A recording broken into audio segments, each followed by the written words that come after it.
একটা খাদ্য দপ্তরে 15,000 টাকার কনসলিডেটেড ডেট পেতে মানে কিছু নিয়োগের বিজ্ঞপ্তি জারি করেছে।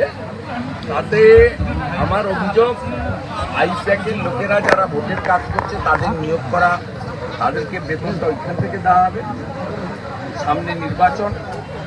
আর দ্বিতীয় হচ্ছে বাবা সাহেব আম্বেদকর এসসি এসটিদের সংরক্ষণ দিয়ে গেছিলেন।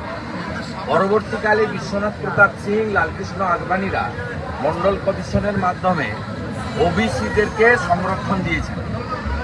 পরবর্তীকালে নরেন্দ্র মোদীজি আপার কাস্টের মধ্যে যারা অর্থনৈতিকভাবে দুর্বল তাদের জন্য ইডব্লিউএস দিয়েছেন নরেন্দ্র মোদী।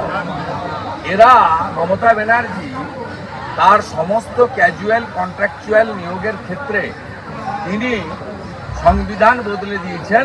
কোথাও 100 পয়েন্ট রোস্টার মেনে রিজার্ভেশন পাচ্ছে না। আমাদের মূলবাসী আদিবাসীরা 6%, শিডিউল কাস্টরা 22%, ওবিসি এ এবং বি 17%, ইডব্লিউএস 10% এবং ফিজিক্যালি চ্যালেঞ্জ 1%। এটা আমার একটা বড় অভিযোগ। 6 লক্ষ পার্মানেন্ট পোস্টকে অ্যাবলিশ করা হয়েছে, 60,000 ক্যাজুয়াল নিয়োগ হয়েছে। এবার আবার 700 না 800 জনকে নেবে এই বিজ্ঞাপনে। এখানে রিজার্ভেশন দেওয়া হয়নি, অথচ SC commission, ST commission, OBC commission এবং একাধিক হাইকোর্ট, সুপ্রিম কোর্ট বলেছে শুধু কন্ট্রাকচুয়াল ক্যাজুয়াল পার্ট টাইমার নয়, প্রমোশনের ক্ষেত্রেও রিজার্ভেশন ম্যান্ডেটরি। আজকে এই প্রশ্ন দুটো আমি বিরোধী দলনেতা, আমার এটা দায়িত্বের মধ্যে পড়ে, আমি তুলেছি। কলকাতা বিশ্ববিদ্যালয় পরীক্ষা রেখেছে তৃণমূলের প্রতিষ্ঠা দিবস, বাকি বিশ্ববিদ্যালয় পরীক্ষা বন্ধ করে দিয়েছে, কি বলবেন এটা নিয়ে? না, বলার কিছু নেই। পুরো ব্যবস্থাটাই লুম্পেনদের হাতে চলে গেছে। এরা চায় সমস্ত সরকারি স্কুল বন্ধ হয়ে গেছে। আপনি ভয়াবহ চিত্র দেখছেন। 94,000 যে ভ্যাকেন্সি অনার্সের 30,000 ফিল আপ হয়েছে। আপনার গ্র্যাজুয়েশনে 30% ফিল আপ হয়েছে, 70% অ্যাডমিশন লোক নিচ্ছে না। আপনারা যারা প্রেসের বন্ধুরা আমার সামনে দাঁড়িয়ে আছেন উত্তর 24 পরগনার, আপনাদের ছেলেমেয়েরা বা যাদের আনম্যারিড ভাইপো ভাইজিরা সব প্রাইভেট স্কুলে দিচ্ছে না। এই হাবড়া, বনগা এই এলাকা থেকে সব গাড়ি করে চাকদাতে পড়তে যায় সকালবেলা। কালকে যারা পরীক্ষা 600 ছেলেমেয়েরা ভোরবেলা 5টায় উঠে 7টায় বাসে করে গাড়ি করে কত দূরে 30, 40, 50 কিলোমিটার দূরে চাকদায় গিয়ে পড়ছে। সরকারি শিক্ষা ব্যবস্থাকে ধ্বংস করে দেওয়া হলো। এর থেকে বড় যন্ত্রণা আর কিছু হতে পারে না। তাই তালা চাবি তো 8,200 লাগিয়ে দিয়েছেন, বাকিগুলো লাগিয়ে। আমাদের পাড়া আমাদের সমাধান সরকারি কর্মসূচিতে পড়াশোনা লাটে উঠেছে, সেই জায়গায় কি বলবেন? আমাদের পাড়া আমাদের সমাধান এই কর্মসূচিতে বিভিন্ন যত কম পড়াশোনা করবে তত কম চাকরি চাইবে। তাহলে এই 1000 টাকার ভাতা ডিসেম্বর মাসে আবার 200-300 বাড়াবে। এই 1200-1300 টাকার মধ্যেই কাজ শেষ। চাকরি দিতে গেলে ন্যূনতম 25-30 হাজার টাকা গ্রুপ দিতে লাগবে, আরো উচ্চশিক্ষা আরো বেশি লাগবে। তা এতগুলো লোককে চাকরি দেব কেন? পশ্চিমবঙ্গটাকে একদিকে তোষণ, অন্যদিকে ভাতাতে পরিণত করব। তাই শিক্ষা দেওয়ার দরকার নেই। এবং অধিকাংশ নিম্নবিত্ত দরিদ্র কৃষক পরিবারে তারা পড়াচ্ছেও, চাকরি তো হয় না, কেন পড়াবে? ন্যূনতম রিড অ্যান্ড রাইট করার পরে, 8-10 পাস করার পরে তারা সব বাইরের রাজ্যে কাজে চলে যায়। ভয়ঙ্কর অবস্থা। এ সব কিছুর মূলে একজন। আজকে কুইক রেসপন্সের মঞ্চে বসে এগুলো বলছে এই কারণে, এরা বিজেপি করেছিল বলে 2021 সালে হাবড়াতে এদের উপর যে পৈশাচিক আক্রমণ করেছিল জ্যোতিপ্রিয় মল্লিক, নীলিমেশদের বাহিনী, সেই দিন থেকে এরা ঐক্যবদ্ধ হয়েছিল রাষ্ট্রবাদী যুবকরা। আজকে তারা 5 বছর গণপতি উৎসব করলো। সেই সময় আমি আমার সাধ্য মতো এদের ফোনে যোগাযোগ রাখা, পাশে দাঁড়ানো, এদের হয়ে রাজ্যপালের কাছে যাওয়া, হিউম্যান রাইটসে যাওয়া, যেটুকু পেরেছি সাধ্য মতো করেছি। আজকে পশ্চিমবঙ্গে এই জিনিস, গণতন্ত্রে যে অবস্থা তৈরি হয়েছে, এই জায়গা থেকে, এই লুম্পেন রাজ, এই জায়গা থেকে বেরিয়ে আসতে গেলে এই মুখ্যমন্ত্রীকে শুধু নন্দীগ্রামে হারালে হবে না, প্রাক্তন মুখ্যমন্ত্রীকে।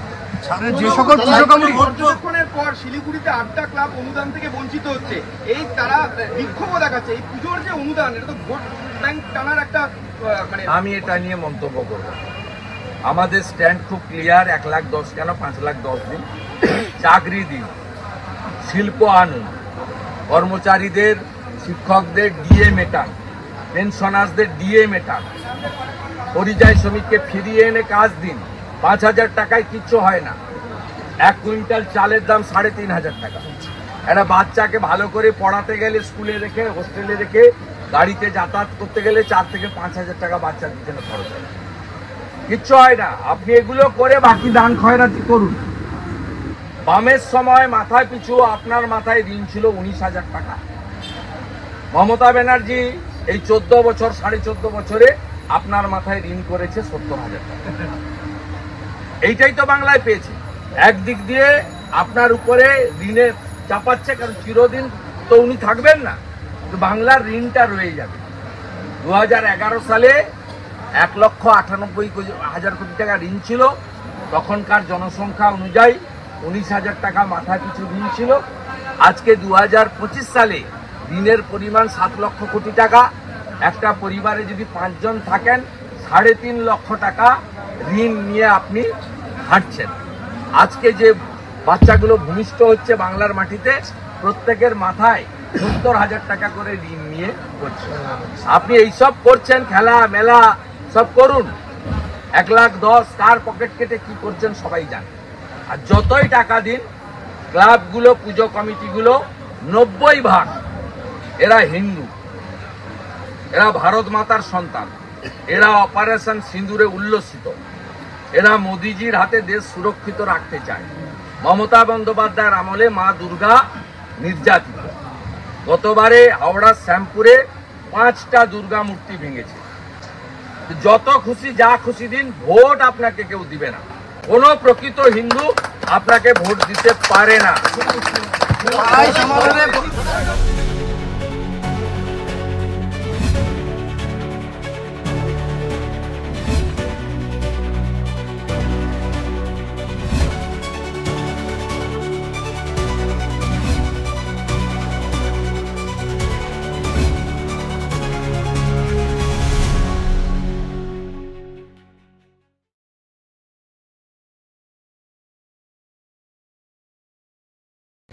আমি সবচেয়ে খুশি এবারে, আমি 2-1টা পোস্ট সকালে আমাকে কেউ কেউ পাঠাচ্ছিলেন যে সেকুলার যারা, মানে যারা বলেন ধর্ম যার যার উৎসব সবার, তারা সেকুলার, ধর্ম নিরপেক্ষ, মানে নাস্তিক বলা যেতে পারে, তাদের যত জ্বালা এই হিন্দু ধর্ম নিয়ে। তারা বলছেন এই অবাঙালি গণেশ পুজো এত হচ্ছে এখানে, কি ব্যাপার? অবাঙালি গণেশ পুজো মানে হিন্দুদেরকে ভাগ করো, বাঙালি আর অবাঙালি বলি। এই মূর্খগুলো জানে না সুপারস্টার উত্তম কুমার 1960 সালে কলকাতায় তার বাড়িতে গণেশ পুজো চালু করেছিলেন। তখন এদের জন্ম হয়নি। আজকে এদের খুব গায়ে লাগছে, কারণ এরা বলতো রামনবমী তো উত্তরপ্রদেশে, অযোধ্যায় হবে, প্রয়াগরাজে, লখনৌতে হবে, এখানে কি? আপনারা ভেঙে গুড়িয়ে দিয়েছেন। 2025-এর রামনবমীর শোভাযাত্রা 1,50,00,000 জয় শ্রীরামের ধ্বনি হয়েছে। ঠিক একইভাবে গণপতি উৎসব বলা হতো মহারাষ্ট্রে, পুনে, নাগপুর, মুম্বাই। আরে হিন্দুদের মাঝখানে প্রাচীর তোলো, হিন্দুদের ভাগ করো, ভাষার নামে, জাতের নামে, মতের নামে। অন্যদের ক্ষেত্রে বলে না এরা, এটা সাম্প্রদায়িক কথা না, কঠিন বাস্তব। আপনি ব্যারাকপুরে গিয়ে বলবেন বাঙালি ও বাঙালি, এখানে এসে বলবেন বাঙালি ও বাঙালি। আপনি ভাষার নামে হিন্দুদের ভাগ করেন, কখনো তো আপনাকে স্বরূপনগরে গিয়ে বলতে দেখি না যে তোমরা বাংলায় কথা বলো আর পার্ক সার্কাসের মুসলিমরা উর্দুতে কথা বলে। বলতে শুনেছেন কখনো? উর্দু আর বাংলা, কিন্তু হিন্দি আর বাংলা ভাগ করো। ব্যারাকপুর, আসানসোল হিন্দি ভাষীদের ভাগ করো, বাংলা ভাষীদের ভাগ করো। আপনি রামকৃষ্ণ মঠ মিশন, ইস্কন, গৌড়িয়া মঠ, ঠাকুর অনুকূল চন্দ্র, বাবা লোকনাথ ব্রহ্মচারী, মতুয়া সমাজ, আমাদের ভিন্ন ভিন্ন মত থাকলেও আমরা at the end of the day আমরা সবাই হিন্দু এবং সনাতনী। আপনি কখনো বলতে শুনেছেন তথাকথিত সেকুলার লোকদের তুমি বেরিলি পন্থী, তুমি দেওবন্দ পন্থী? শুনেছেন? শোনেননি? তোমরা সবাই মাইনরিটি। যত আমাদের ব্রাহ্মণ, ক্ষত্রিয়, বৈশ্য, শূদ্র ভাগ করো, ভাগ হবেন না। গণপতি দেবের কাছে শপথ নিন, পশ্চিমবঙ্গকে বাংলাদেশ হতে দেব না, ধুলিয়ান শামশেরগঞ্জ হতে দেব না, হরগোবিন্দ দাস, চন্দন দাস হতে দেব না।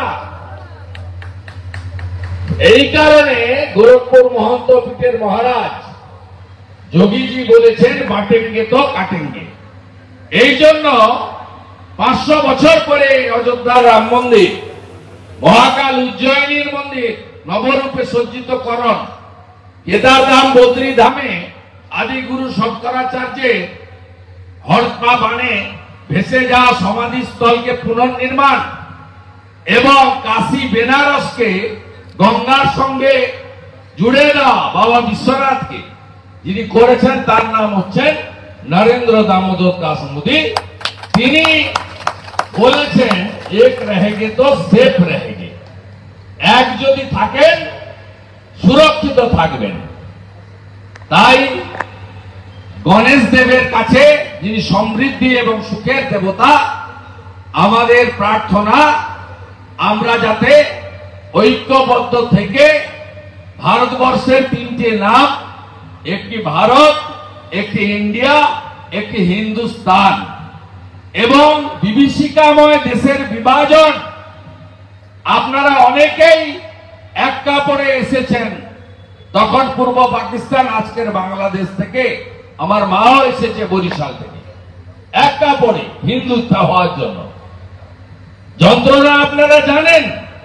সেদিন কিন্তু দেশ ভাগ হয়েছিল দ্বিজাতি তত্ত্বের ভিত্তিতে, এবং পাকিস্তানের সৃষ্টিও দ্বিজাতি তত্ত্বের ভিত্তিতে। তাই हिंदुस्तान में वही राज करेगा जो हिंदू हित में काम करेगा। হিন্দুকে ভাষা, জাত সবার ঊর্ধ্বে উঠে ঐক্যবদ্ধ হওয়ার আবেদন জানিয়ে গণপতি দেবের কাছে প্রার্থনা করুন। আমরা ভালো নেই, আমাদের কন্যারা, বোনেরা, দিদিরা এই বাংলায় ভালো নেই, সুখও নেই, সমৃদ্ধিও নেই।